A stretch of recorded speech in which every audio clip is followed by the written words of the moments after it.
आज शनिवार का दिन है, जिस दिन अपन इस दरिद्रता से मिलने के लिए पीपल के पेड़ के नीचे आए हैं।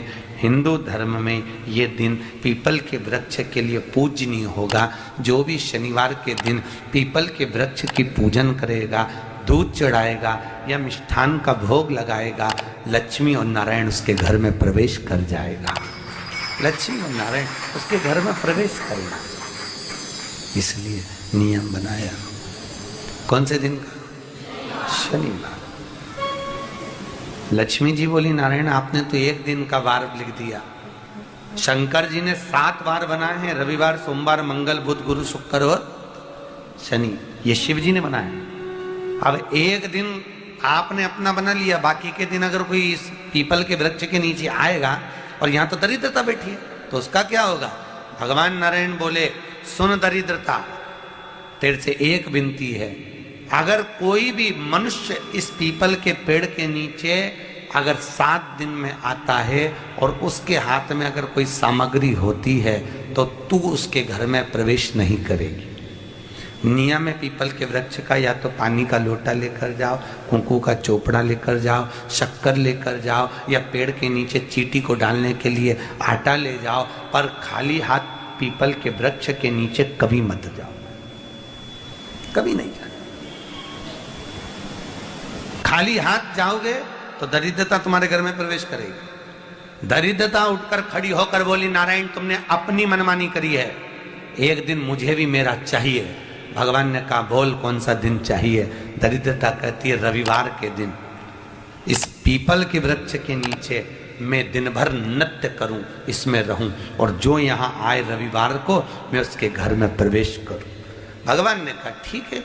दरिद्रता, रविवार का दिन एक ऐसा दिन रहेगा जिस दिन तू इस पीपल के वृक्ष के नीचे नृत्य करेगी, और जो आएगा इस पीपल के वृक्ष के नीचे तो उसके साथ प्रवेश करेगी। मैंने तुझे वर दिया। इसलिए हमारे यहाँ केवल पीपल का वृक्ष अगर दीवार में भी लग जाता है ना, किसी की फैक्ट्री की दीवार में, किसी के घर की दीवार में पीपल का वृक्ष अगर लग जाता है, पीपल का पौधा लग जाता है, उसको कितना भी तोड़ लो वो वापिस लग जाएगा। फिर तोड़ोगे फिर लग जाएगा। अगर पीपल के पौधे को तोड़ना है तो केवल रविवार का दिन एक नींबू, एक मिर्ची और बमूल का कांटा, ये 3 चीजें रखने के बाद में आधे घंटे बाद रविवार के दिन पीपल के पेड़ को उखाड़ कर फेंक दो। दूसरी बार कभी पीपल दीवार में लगता ही नहीं, कभी नहीं लग सकता। केवल एक रविवार को, केवल एक संडे, इतवार को।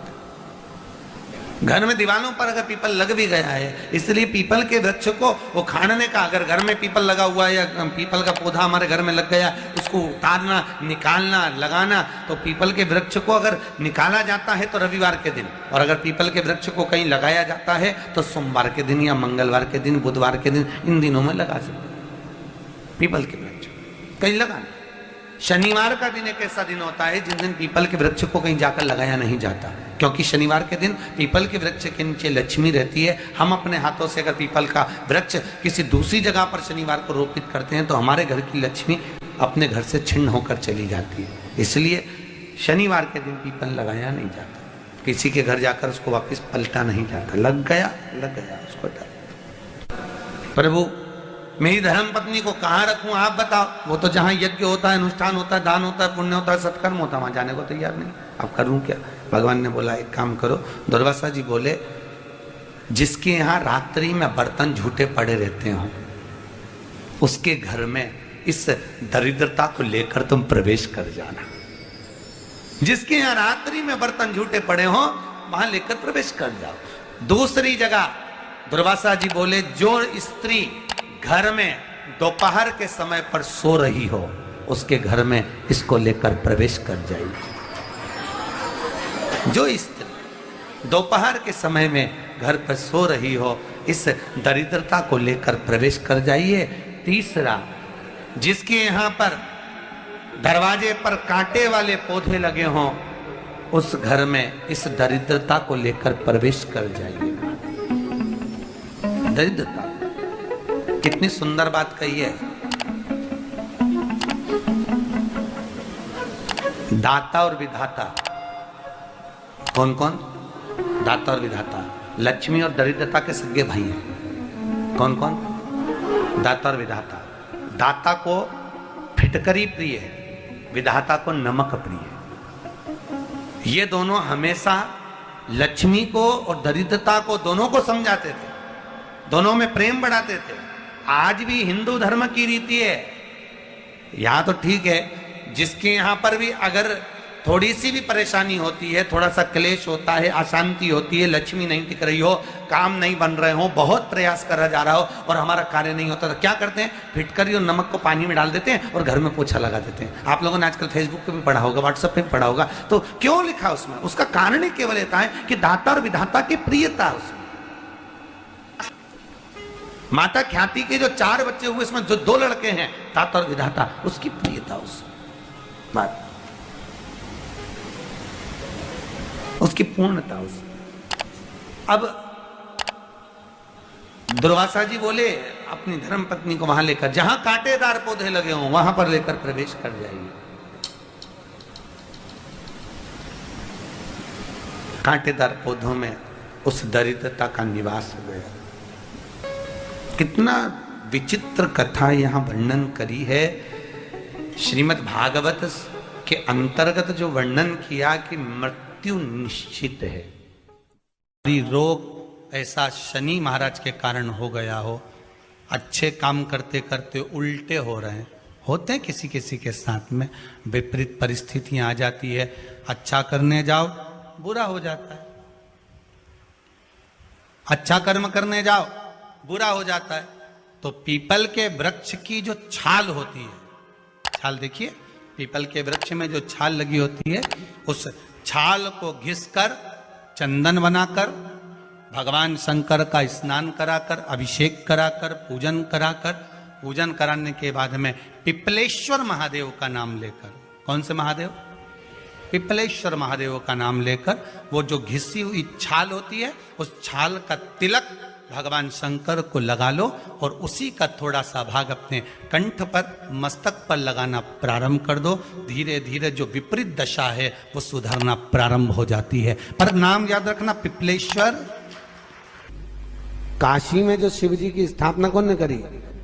काशी में जो शंकर भगवान बैठे उनकी स्थापना करी थी शनि महाराज ने। किसने करी थी? शनि महाराज ने। क्योंकि भगवान शनि महाराज को उनकी माता के द्वारा श्रापित हो गए और शनि महाराज कांपने लगे।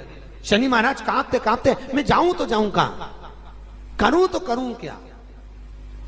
महाराज, शनि महाराज दौड़े और दौड़कर भगवान भोलेनाथ के पास पहुंचे।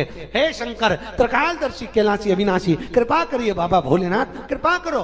क्योंकि दुनिया में 33 करोड़ देवी देवता हैं जिनको शनि लग सकता है, केवल एक, किसको छोड़कर? शिव को छोड़कर। राम जी को शनि लगा तो 14 वर्ष वनवास चले गए। कृष्ण को शनि लगा तो मथुरा छोड़कर द्वारका चले गए। शनि लगा।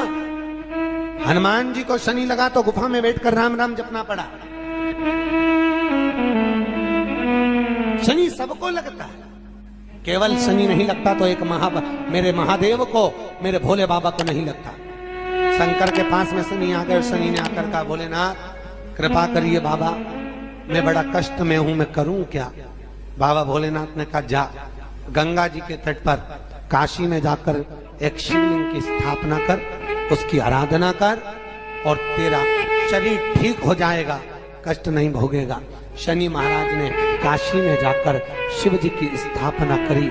आज भी नियम है, जिसको शनि लग जाता है, एक काजल की डिब्बी ले लो और काजल की डिब्बी को 21 बार उतार कर उसको एकांत में जाकर, जंगल आदि में एकांत में किसी पेड़ के नीचे इतना सा खड्डा खोद कर उसमें काजल की डिब्बी को डाल दो और मिट्टी से पूर दो, उस व्यक्ति का शनि समाप्त हो जाता है। काशी विश्वनाथ का नाम लेकर काजल की डिब्बी को 21 बार उतार कर अगर काशी विश्वनाथ का नाम लेकर शनि वाले व्यक्ति को अगर पेड़ के नीचे दबा दे, शनि समाप्त, शनि उसको परेशान नहीं कर सकता। काशी कितनी मूलता है। उस क्रम को देखिए, भगवान शंकर पर विश्वास रखकर एक एक पल, एक एक घड़ी, एक एक समय, एक एक नक्षत्र का शिव महापुराण में वर्णन है। यहां तक शास्त्र कहता है कि पीपल के वृक्ष की जब भगवान शिव रचना करे, पीपल के वृक्ष की जब रचना करी गई तो उस पीपल के वृक्ष में भी कौन सा समय किसका है ये शिव महापुराण वर्णन करती है। सुबह 4 बजे से लेकर 7:30 बजे तक पीपल के वृक्ष में ब्रह्मा जी का वासा होता है। 7:30 बजे से लेकर 10:30 पौने 11 बजे तक पीपल के वृक्ष में भगवान विष्णु का वासा होता है। 10:30 बजे से लेकर पीपल के वृक्ष में 11:30 बजे तक पितरों का वासा होता है। 11:30 बजे से लेकर 12:30 बजे तक पीपल के वृक्ष में आहूतों का वासा होता है। 12:30 बजे से लेकर शाम को 4 बजे तक पीपल के वृक्ष में वासुकों का वासा होता है। 4 बजे से लेकर शाम को 7:30 बजे तक पीपल के वृक्ष में शंकर का वासा होता है। 7:30 बजे से लेकर 9:30 बजे तक पीपल के वृक्ष में कुबेर का वासा होता है। 9:30 बजे से लेकर फिर कुबेर के वृक्ष में अन्य देवों का वासा चालू हो जाता है। इसलिए हमारा हिंदू धर्म कहता है, हमारे शास्त्र कहते हैं कि पीपल के वृक्ष को जब पूजा जाता है, पीपल के वृक्ष की जब पूजन करी जाती है तो सुबह 10:30, 11, ज्यादा से ज्यादा 11:30, ज्यादा से ज्यादा 12, उसके पहले पीपल के वृक्ष की पूजन कर लेना चाहिए। रात को कुबेर का वासा होता है, इसलिए पीपल के वृक्ष में दीपावली के दिन रात्रि को 8:30 बजे से लेकर 9:30 बजे के बीच में जो पीपल के वृक्ष के नीचे घी का दिया लगाता है उसके घर में कभी संपदा की कमी नहीं आती है, क्योंकि कुबेर स्वयं विराजमान होता है पीपल के वृक्ष के नीचे। क्यों? क्योंकि 11:30 बजे से लेकर 12:30 बजे तक पीपल के वृक्ष में पितरों का वासा रहता है, आहूतों का वासा रहता है, फिर वासुकों का वासा आता है। पितृ किसको कहते हैं? महाराज जो पूरी उम्र लेकर चले गए और उनके भीतर अभिलाषाएं बहुत थी, मैं ये भी करना चाहता हूं, मैं ये भी करना चाहता हूं, वो पितृ हो जाते हैं। आहूत किसको कहते हैं? जिस माता के गर्भ में बच्चा जन्म ले और मर जाए, या 6 महीने का गर्भ धारण करने के बाद अवर्षण हो जाए, जीव पड़ने के बाद 6 महीने के बाद अगर बच्चा गर्भ में भी शांत हो जाता है, कुंवारी अवस्था में शांत हो जाता है, जिसका विवाह नहीं हुआ ऐसा बच्चा जब शांत हो जाता है, अधोगति में कोई मर जाता है, सुसाइड कर एक्सीडेंट में किसी भी रूप में मर जाता है तो वो आहूत कहलाता।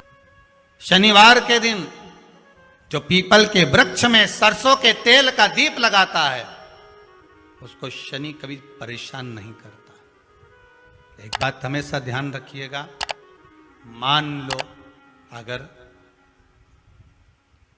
कोई भारी रोग ऐसा शनि महाराज के कारण हो गया हो, अच्छे काम करते करते उल्टे हो रहे हैं, होते हैं किसी किसी के साथ में, विपरीत परिस्थितियां आ जाती है, अच्छा करने जाओ बुरा हो जाता है, अच्छा कर्म करने जाओ बुरा हो जाता है। तो पीपल के वृक्ष की जो छाल होती है, छाल देखिए, पीपल के वृक्ष में जो छाल लगी होती है, उस छाल को घिसकर चंदन बनाकर भगवान शंकर का स्नान कराकर, अभिषेक कराकर, पूजन कराने के बाद में पिपलेश्वर महादेव का नाम लेकर, कौन से महादेव?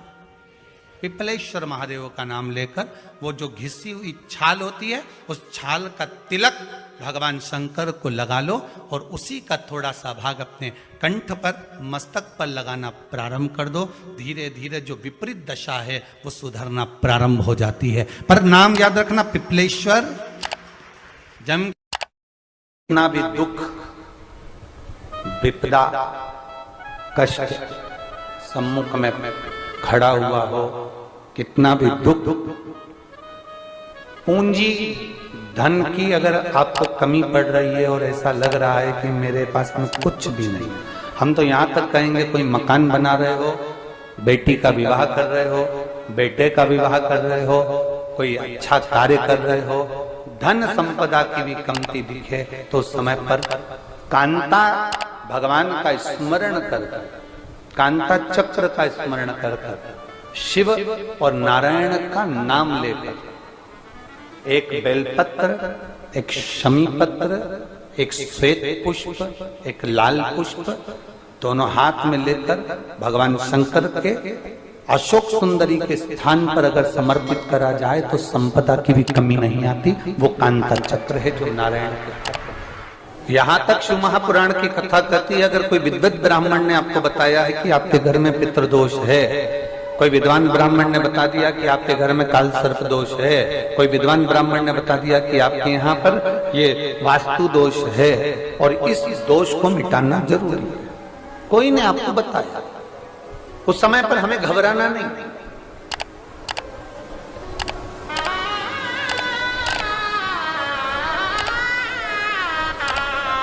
उस समय में घबराने का क्रम नहीं है।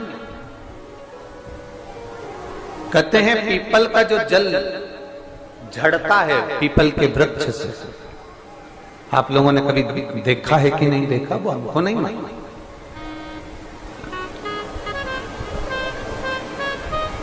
कितना भी अगर कोई वास्तु दोष बता दिया, पितृ दोष बता दिया, काल सर्प दोष बता दिया, कितना भी अगर कोई दोष बता दे, तो पीपल का जो जल वृक्ष में से झड़ता है, कभी कभी आप उसके नीचे हाथ रखकर देखना, थाली रखकर देखना, उसमें पत्थर पर देखना, तो वहां पर भी पानी के निशान आपको मिलेंगे, बूंद के निशान मिलेंगे।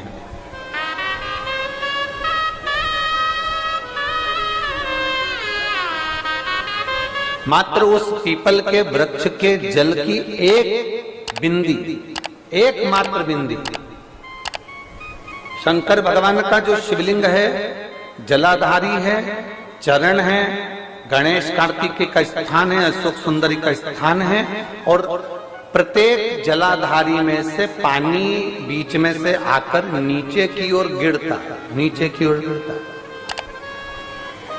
आप लोगों के स्मरण में हमने पहले भी बताया कि राइट में किसका स्थान है, गणेश जी का, लेफ्ट में कार्तिकेय, बीच में अशोक सुंदरी। ये क्या है, पार्वती जी का हस्त कमल शिवलिंग, और ऊपर से जो जल एक एक बूंद शंकर जी के शिवलिंग पर गिर रहा है, वो शंकर जी की 5 लड़कियां जया, विषहरा, शामलीवारी, दौतली और देव, शंकर जी की 5 लड़कियों एक एक बूंद पानी शिव जी पर गिरा रहा है।